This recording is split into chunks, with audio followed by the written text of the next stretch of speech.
संत सेवा की महिमा बहुत बताते हैं, जिसे सुनकर मेरा मन भी करता है कि मैं संत सेवा करूं, पर समर्थ नहीं। प्रार्थना भी करती हूं कि सेवा मिले, पर नहीं मिलती, तो मैं संत सेवा करने के लिए क्या करूं।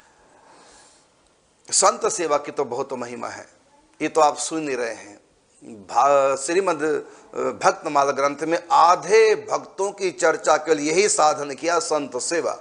नाम जप और संत सेवा करके भगवत प्राप्ति कर ली, बहुत महिमा।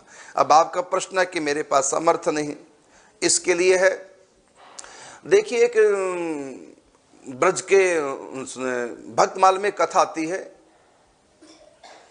श्री विठलनाथ गोसाई जी के 7 पुत्र, उनमें एक गिरधर जी हैं, श्री गिरधर गोसाई जी। उन्हीं के एक शिष्य थे, बणिक व्यापारी, काम अच्छा धंधा चलता था उनका, खूब संतों की सेवा करते, सिरनाथ जी की सेवा करते, गिरिराज गोवर्धन में जितने भी संत सब की सेवा वो करते थे। उसके बाद उनका सिर छूटा, फिर उनके पुत्र, लेकिन पुत्र के आते ही व्यापार ठप हो गया, काम धंधा रुक गया, आमदनी समाप्त हो गई, घर का खर्चा भी मुश्किल से चल पाता। अब वो अपने गुरुदेव श्री गिरधर गोसाई जी से कहने लगे कि मेरे पिता के होते बहुत संतों की सेवा होती थी, लेकिन अब दरिद्रता घर में आने से संत सेवा नहीं मैं कर पाता, इसके लिए मुझको बड़ा कष्ट है, तो आप कृपा करो कि मेरी आमदनी बढ़े। तो उस समय श्री गिरधर गोसाई जी ने सोचा कि कई बार लोग भगवान का, संतों का नाम लेकर के आशीर्वाद लेना चाहते हैं कि मेरी आमदनी बढ़े तो मैं इतना करूं, मेरा व्यापार चले तो मैं इतना करूं। तो अपना व्यापार चलाने के लिए आशीर्वाद लेने का ये संत का सेवा का तो बहाना कर रहे हैं। ये भी कई बार होता है, हमारे साथ भी ऐसे कई बार घटना घटी है। महाराज जब से मेरी नौकरी लग जाए तो मैं ऐसा करूंगा, और बाद में किया नहीं, और उसका दंड मिल गया, नौकरी छूट गई, तो अपराध हो जाता है। जब संकल्प किया तो करना चाहिए। तो श्री गिरधर गोसाई जी को लगा कि कहीं ऐसा तो नहीं कि ये धन के लालच में आके संत सेवा का बहाना करके मुझसे आशीर्वाद लेना चाह रहे हैं या कोई उपाय पूछ रहे हैं। तो उन्होंने ठाकुर जी से प्रार्थना की, प्रभु यदि ये सचमुच में संत सेवा के लिए धन चाहता है तो उनके ऊपर कृपा कर दो, और संत की सुनाई तो होगी भगवान के दरबार में। तो सुनाई हो गई, और ये भी कहा था कि यदि ये केवल धन के लालच से ऐसा कह रहे हैं संत सेवा का बहाना करके, तब तो भले ही संपत्ति नहीं देना, नहीं तो आप इनका धंधा व्यापार चला दो, यदि ये संत सेवा करना चाहता है, इससे आपके संतों की सेवा भी होगी। यदि उनके मन में संत सेवा का चाव है तो कुछ समय के बाद उनका धंधा प्रारंभ हो गया, धंधा बहुत बढ़िया चला। तो गिरधर गोसाई जी समझ गए कि इसका मतलब है कि ये सचमुच में संत सेवा करना चाहता, और की भी संत सेवा, खूब संत सेवा करता था। तो इन्होंने सुना कि संत सेवा करने से जल्दी भगवत दर्शन होते हैं, तो संत सेवा करते महीनों बीत गए, साल बीत गए, लेकिन सपने में भी भगवान नहीं आए। तो फिर पूछा अपने गुरु जी से, गुरु जी मैंने इसलिए धन मांगा था कि मैं संतों की सेवा करूं, मेरे ऊपर कृपा हो, और भगवत दर्शन तो क्यों नहीं हुई अब तक। तो कहा कि बेटा संत सेवा से भगवत प्रेम जागृत होता है, और भगवत प्रेम जागृत होने से भगवत दर्शन होते हैं। तो तुम्हारे हृदय में अब तक क्या प्रेम जागृत नहीं हुआ भगवान के प्रति। कहा गुरु जी पहचान क्या है, भगवत प्रेम जागृत हो गया संत सेवा से, इसकी पहचान क्या। गुरु जी ने कहा बेटा इसकी पहचान है आंखों में आंसू, विरह का व्याप जाना, कि मेरे आंखों में तो आंसू नहीं आते भगवान के लिए। श्रद्धा अवश्य है, भगवान को पाना भी चाहता हूं, लेकिन विरह में मैं व्याकुल हो जाऊं ऐसी तो मेरे भीतर नहीं। कहा अभी और संत सेवा करो, अभी तुम्हारे कई जन्मों के पाप हो सकता होंगे, अभी और सेवा करो, सेवा करने से और पाप कटेंगे। संत दर्श जिमी पातक टर ही, संतों के दर्शन से पातक टरते हैं, संतों की सेवा से और अधिक पाप खत्म हो जाते हैं। और करो संतों की सेवा, फिर और संतों की सेवा के साल तक, लेकिन फिर भी आंखों में आंसू नहीं आए भगवान के लिए। अंत में वो शिष्य अपने गुरु से श्री गिरधर गोसाई जी के चरणों में गिर के प्रार्थना करने लगा कि मेरा प्यार क्यों नहीं होता भगवान से, इतने संतों की सेवा कर रहा हूं। तो गिरधर गोसाई जी ने कहा, मन में सोचा कि क्या बात है, चलो मैं अपना प्रेम इनको उधार दे देता हूं थोड़ी देर के लिए, जिससे कि इनको भगवान के दर्शन हो जाए। ऐसा भी होता है, संत अपना प्रेम दान कर सकते हैं आशीर्वाद में। तो उन्होंने आशीर्वाद दिया कि थोड़ी देर के लिए मेरा प्रेम जो भगवान के प्रति वो इनको मिल जाए। थोड़ी देर के लिए प्रेम दान कर दिया।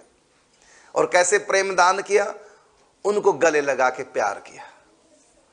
और संकल्प किया कि मेरे दिल में जो भगवान के प्रति, बाल कृष्ण के प्रति जो प्रेम है, वो प्रेम इनका भी हो जाए, भले थोड़ी देर के लिए हो। और जो ही आलिंगन दान किया तो तुरंत उनकी आंखों में प्रेम के आंसू बहने लगे। और जो ही आंसू बहने लगे, अभी ऐसे गले लगे थे, देखा सामने श्रीनाथ जी ठाकुर जी प्रकट, बंसी बजाते दर्शन दे रहे हैं।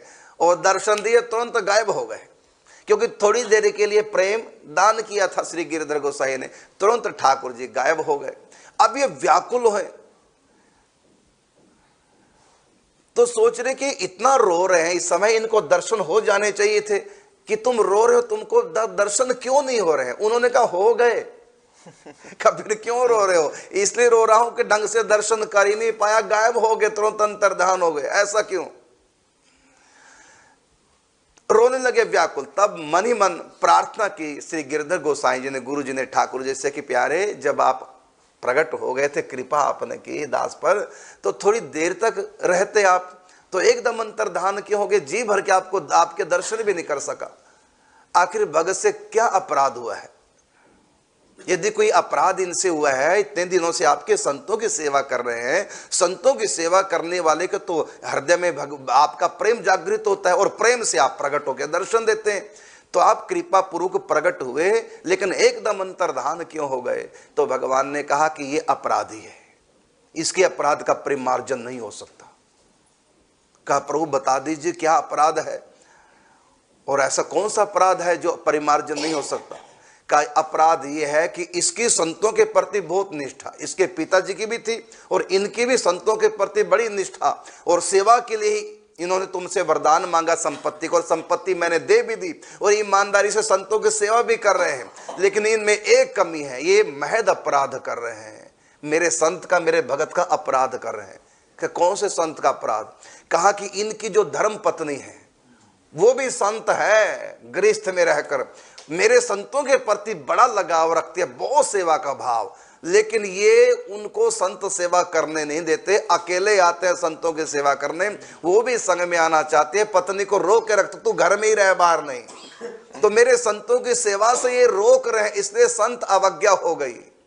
तो ये अपनी धर्म पत्नी को संतों की सेवा से रोकते हैं। स्वयं तो संत सेवा करते हैं, उसका भी मन है कि मैं भी संतों को परसूं, मैं भी संतों के कपड़े धोऊं, उसका भी मन में चाव पत्नी का, लेकिन पत्नी को रोकते हैं। इनकी पत्नी भी संत से कम नहीं है, संतों के प्रति आस्था रखती है पूर्ण, तो उनको संत सेवा से रोक रहे हैं। जो संतों की सेवा से रोकता है उसके ऊपर मैं नाराज हो जाता हूं, और जो किसी को संत सेवा के लिए कहता है, भले स्वयं ना कर पाए, दूसरों से करवा रहा है संत सेवा, उसके ऊपर भी मैं रीझ जाता हूं। अब ये स्वयं तो संतों की सेवा करता है, लेकिन पत्नी को रोकता है। इसको कहो कि अपनी पत्नी को न रोके, जब ये संत सेवा करने के लिए आए तो पत्नी को भी साथ लाए, तब मैं इसको खुश होकर दर्शन दूंगा। फिर अपनी पत्नी के पास गए, रोए, प्रार्थना क्षमा याचना की, और कहा आज से तुम भी मेरे संग संतों की सेवा करने मंदिर में जाओगी।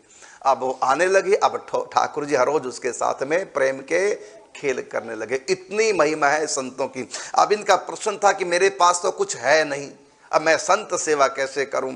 तो आप भगवान से प्रार्थना करो, संतों से प्रार्थना करो कि मेरे पास ऐसी समर्थ है, मैं संतों की सेवा करूं। सचमुच में यदि आपका उस व्यक्ति की तरह भाव है संत सेवा का, तो भगवान संत सेवा की योग्यता प्रदान कर देंगे। यदि आपके अंदर संत सेवा का भाव है,